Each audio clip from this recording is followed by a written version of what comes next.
नमस्कार,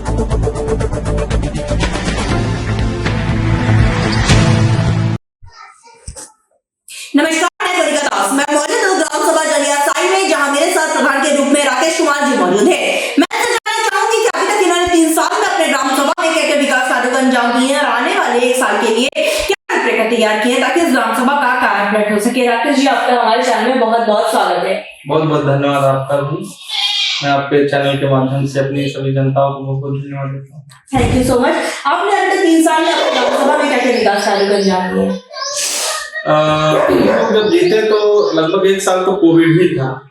हम लोगों को कोविड की वजह से कुछ काम डिले हुआ, लेकिन इन 2 सालों में हमने ग्राम सभा में बहुत सारे काम किए हैं। इसमें पहली प्राथमिकता हमने रोड बनवाए लोगों के लिए। जो इसके पहले अभी तक हमारे ग्राम सभा में 20 सालों से कभी इंटरलॉकिंग नहीं बिछाई गई थी। इंटरलॉकिंग एक ईंट की मैं बात कर रहा हूँ, कोई नहीं बता सकता कि एक ईंट मेरे गाँव में बिछी हो या अन्य किसी हमारे जो दूसरा मौजा है देवराज का पूरा उसमें बिछी। लेकिन इन 3 से 4 सालों में हमने इंटरलॉकिंग का काम लगभग 500 मीटर करवाया और ऐसी जगह करवाया जहां बहुत अति आवश्यक था। और नाली का भी काम हम जहां जलभराव होता था उसको बनवाया। और हमारे यहाँ सबसे ज्यादा समस्या पानी की थी, पेयजल की समस्या। उसको हमने काफी हद तक अपने गाँव में जो हमारा जलियासाई है, क्योंकि ये गांव सभा इसका जो वाटर लेवल है हमारे गांव का, देवराज का पूरा तो बढ़िया है, लेकिन हमारे गांव का जो वाटर लेवल है बहुत नीचे है। तो यहाँ छोटे बम्बे जैसे 4 नंबर 6 नंबर हमारे यहाँ बम्बा चलता है, तो वो हमारे गांव में नहीं चलता है। इस वजह से हमारे गांव में बहुत लोग 1-1 किलोमीटर से जाके पानी ढो के लाते थे। हमने पूरी तरीके से उस समस्या को खत्म किया। और दूसरी जल जीवन मिशन आ गया, तो जल जीवन मिशन के तहत भी मेरे गांव में टंकी बनी है, जो अभी पानी चालू नहीं हुआ, लेकिन आने वाले समय में एकदम से पूरी तरीके से चालू हो जाएगा। समस्या आवास और शौचालय कितना आवंटित हुए हैं? हम लोगों के समय में आवास आवंटित तो पहले से था, उसी को हम लोगों ने दिया है। तो जैसे हमारे यहाँ अभी नया में दिव्यांग जो आवास हमने दिया है, वो देवराज पूरा में दिव्यांग को उनको दिया गया है। लगभग 3 से 4 आवास आया था, तो उनको दिया गया, बनवा के अपने घर में। स्वच्छ भारत मिशन में आपकी क्या राय है? स्वच्छ भारत और स्वस्थ भारत, स्वच्छता को लेकर आप अपनी ग्राम सभा में क्या क्या काम कर रहे हैं? स्वच्छता को लेकर के जैसे हमने बताया कि अभी हमने नाली का जो निर्माण करवाया, ऐसी जगह नाली का निर्माण करा जहाँ जल भराव होता था। यहाँ तक कि सांसद जी, इसके पहले जो सांसद थे, उनका भी मेरे पास फोन आया था कि आपके यहाँ जो जल भराव यहाँ है क्यों नहीं बनाया जा रहा। मैंने कहा मैडम बहुत जल्दी वहाँ काम किया। फिर वहाँ मैंने करके दिखाया और उसके बाद जल भराव का वहाँ समस्या खत्म हुई थी। गांव में भी काफी हद तक हमने नाली का निर्माण करा करके, जहाँ लोगों का निकास नहीं था पानी का, हमने पानी का निकास का काम करवाया। अच्छा, मैं आपके ग्राम सभा जो सर्वे बहुत से मुखातिब हुए थे, जिनका कहना था पूरा घर नहीं होने के कारण जो कूड़े इकट्ठे हो रहे हैं, जिससे मच्छरों का प्रकोप हो रहा है, ग्राम सभा में बीमारियां फैल रही है। इसका निवारण आप कब तक करवा रहे हैं? कूड़ा हम लोग जमीन तलाश रहे हैं, क्योंकि कुंभ की वजह से लेखपाल गांव सभा में नहीं आ पा रहे हैं। और हो सकता है कि बहुत जल्दी गांव सभा में लेखपाल आए, और उसकी वजह से हम लोग फिर लेखपाल जब आएंगे तो हम लोग जमीन को तलाश करके बहुत जल्द ही जो है कूड़ा घर का निर्माण कराएंगे, जिससे कूड़ा सब इकट्ठा नहीं हो सकता। स्वास्थ्य की मैं बात करूं तो हमारे उप मुख्यमंत्री वीरेश पाटिल जी स्वास्थ्य मंत्री हैं, स्वास्थ्य के प्रति काफी जागरूक भी है। तो आपने कोई स्वास्थ्य को बेहतर बनाने के लिए कारण क्या तैयार किया है? स्वास्थ्य को बेहतर बनाने के लिए हमारे गांव में CSC भी छोटी सी खुली हुई है। वहाँ भी लोग जाते हैं। जब से मैं यहाँ प्रधान हुआ हूँ, वहाँ एक मैडम बैठती हैं, तो वो भी काफी हद तक। और हमारे गांव में एक कोई संस्था भी आती है स्वास्थ्य को लेकर, मैंने उसको भी काफी बढ़ाया। हाँ, स्वास्थ्य वो हर बुधवार या बृहस्पतिवार को यहाँ आती है, और पूरे गांव में एक हेल्थ चेकअप होता है। तो मैंने उसको भी काफी बढ़ाने का काम किया है, उनको सराहनीय का काम किया है, वो अच्छा काम कर रहे हैं जी।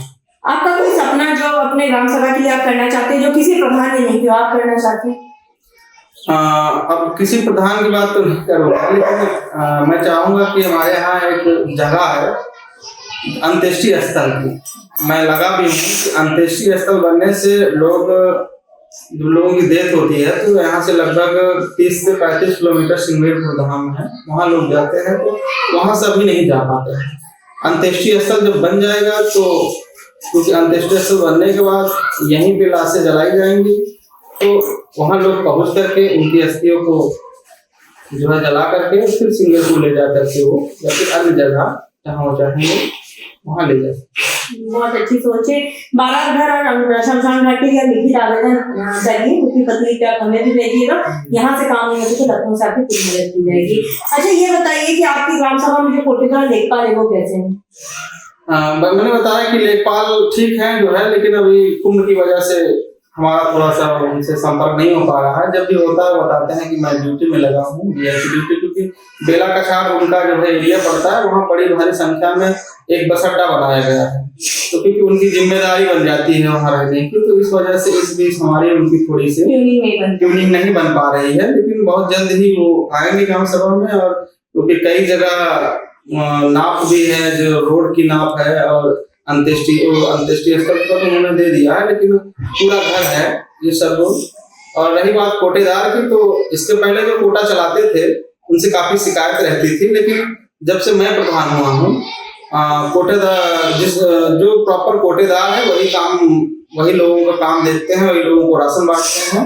अभी तक कोई कोटेदार से मेरी किसी ने शिकायत नहीं की मुझसे, और कोटेदार को ला करके ठीक बात कर रहे हैं, ठीक काम कर रहे हैं। सरकार से आप क्या मदद चाहते हैं कि आपकी ग्राम सभा का विकास हो सके और आप अपने आम जनमानस से कहें?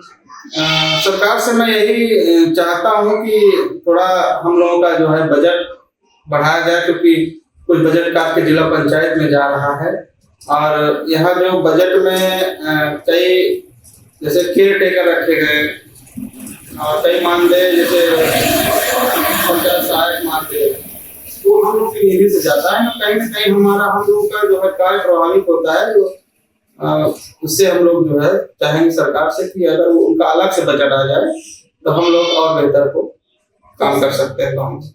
सरकार की 19 बिंदुओं पर आप काम कर चुके हैं, जैसे विद्यालयों का कार्य कर रहे हैं, सचिवालय का निर्माण है, सारे काम हो चुके हैं। 19 जो पैरामीटर है हम लोगों ने उस पर काम करवाया है, क्योंकि उसकी प्राथमिकता थी सरकार की कि 19 पैरामीटर में पहले काम हो, उसके बाद अन्य काम हो। तो लगभग हमने पूरा काम करवा दिया जो मेरे निधि से होना था। 19 पैरामीटर में हमने सारा काम करवा करके और स्कूल से लिखवा करके हमने जमा भी करवा दिया कि हमारे यहाँ का पैरामीटर पूरा हो चुका है। हमारे साथ प्रधान जी मौजूद है, इनका साफ तौर पे कहना है कि इन्होंने अथक प्रयास किया ताकि इस ग्राम सभा को नंबर 1 ग्राम सभा बनाया जाए। जैसे कि इन्होंने साफ तौर पे कहा, इनका ड्रीम पर इनका सपना है इस ग्राम सभा में एक शमशान घाट बनाना, जिसके लिए लिखित आवेदन कर चुके हैं, जिसकी पत्री को हम सरकार तक जरूर पहुंचाएंगे। जब हम ग्राम सभा में सर्वे किए थे, बहुत जनता से मुखातिब हुए थे, जिनका कहना था आरआरसी सेंटर यहाँ न होने के कारण जो कूड़ा इकट्ठा हो रहा है उससे ग्राम सभा में बीमारियां फैल रही है, जिस पर हमने आपसे वादा किया था गाँव की कहानी प्रधान की जुबानी आप तक ले आएंगे, प्रधान की समस्याओं से भी आप रूबरू करेंगे ताकि आप इनको वक्त दे। इनके पास अभी भी लगभग 1 साल का वक्त है, जैसे बजट आएगा अपने ग्राम के विकास के लिए वैसे काम कराएंगे। और हमें उम्मीद है प्रधान जी आप ग्रामवासी की समस्याओं को निवारण भी करते हैं। नहीं, निवारण तो हम हमेशा जो है ग्राम सभा की सुनते हैं और लोगों की सुनते हैं। जहाँ तक मेरे हिसाब से जो हो सकता है मैं इनकी मदद करता हूँ और आगे भी करता रहूंगा, क्योंकि जनता जनार्दन ही है और जनता ही आपको अर्श से फर्श तक पहुंचाती है, जनता ही आपको फर्श तक ले आती है, तो जनता सर्वोपरि है गाँव में। अब देखने वाली बात ये होगी कि इस ग्राम सभा को हम एक आदर्श ग्राम सभा के रूप में लखनऊ ले जाते हैं। वीडियो संदीप प्रताप सिंह के साथ मैं कुलनिका दास, साई न्यूज़, उत्तर प्रदेश, लखनऊ।